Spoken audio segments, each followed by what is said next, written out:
If any of you are on the Facebook group, you may have seen I put a link up to this, which was reported as Britain's worst wedding pictures. Newlyweds devastated as photographers failed to capture in frame and took blurry shots. And it's just a disaster story of bad images, where it looks like they've even photoshopped out no, they haven't photoshopped out a child. There's a child behind a curtain playing with a bike in the background, but that's not the problem with that photo. Is the fact that it's totally underexposed, they're totally dark, and it's just a terrible photo. The shots of them coming in, brilliant. They got it at the side with the fire extinguishers, and blurry just as they come in and just as they leave. Brilliant. Shots of the backs of people's heads, shots of the place going mental. At night time, blurry shots in the evening, just horrendous.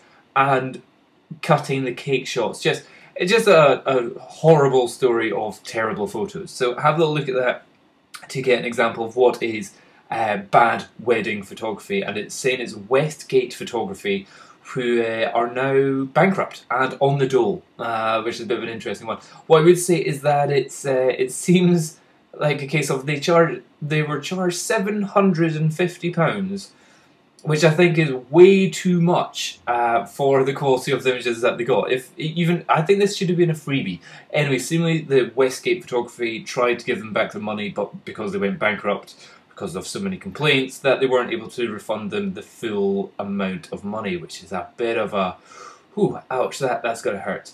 But what I want to say is more about the idea that for wedding photography, is there a case that maybe there should be some sort of license that you need to have to do this, so that when people are employing photographers, if you are doing somebody's wedding, which is a really not a, oh, sorry, I screwed it up, let's go back, do it again kind of situation, maybe there should be some sort of licensing so that if shit does hit the fan, we know that there is a professional body that can support both the photographers and the actual bride and groom, but also just in terms of like stuff like insurance and an acceptance of what kind of quality that you're going to get. Yes, there are certain associations and clubs like the SWIP, was that the Society for Wedding and Portrait Photographers?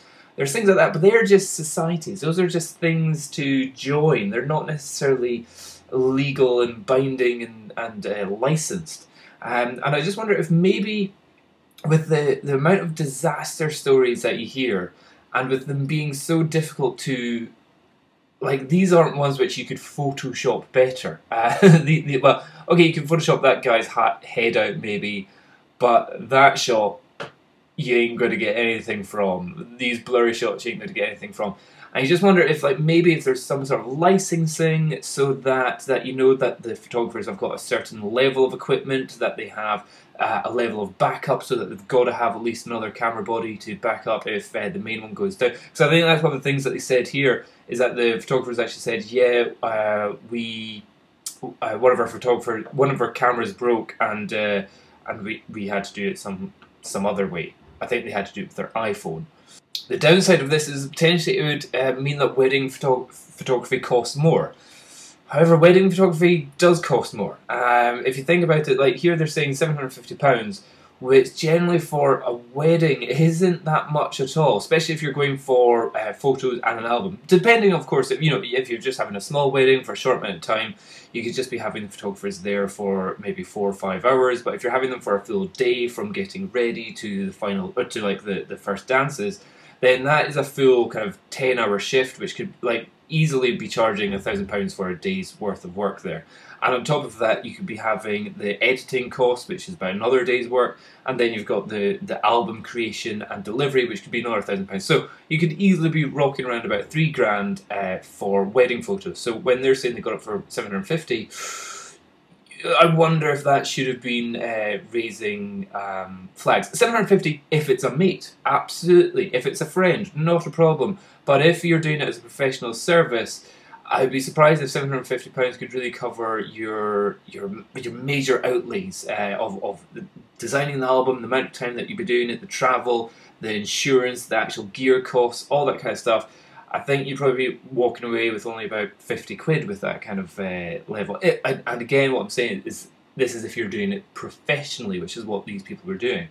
So my idea is, I'm very much against like legislation and rules and regulations, but when it's something which is so precious, you know, as a wedding, and it usually only happens once or twice in a person's life, that you don't want it to be screwed up, or if something does screw up, you want to know that the photographers that are dealing with it are prepared and have backup in some sort of way. And you wonder if some form of licensing would protect both the photographer and the actual bride and groom in this situation.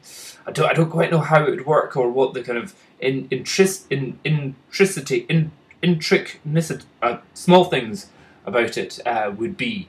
But I'd be interested to hear what your thoughts are on that. I've got a friend on Facebook who's asking me, in fact, I did a video a while ago, saying in Hungary, even if you just want to be a professional photographer, you have to have qualifications, you have to have a license, you have to go through the government and all that kind of stuff.